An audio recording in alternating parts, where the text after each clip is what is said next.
উদ্দেশ্য ছিল বাংলাদেশ থেকে, বাংলাদেশের ভূখণ্ড থেকে তাকে ভারতে নিয়ে যাওয়া।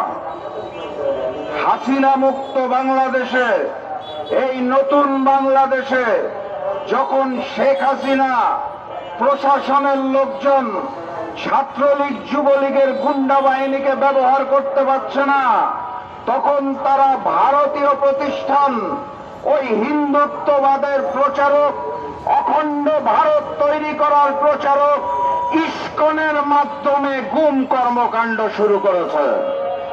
সংগ্রামী সাথী এবং বন্ধুগণ, মৌলানা সাহেবের ভাগ্য ভালো ছিল, পঞ্চগড় সীমান্তে কড়াকড়ি নজরদারি ছিল, পাচার করতে পারে নাই।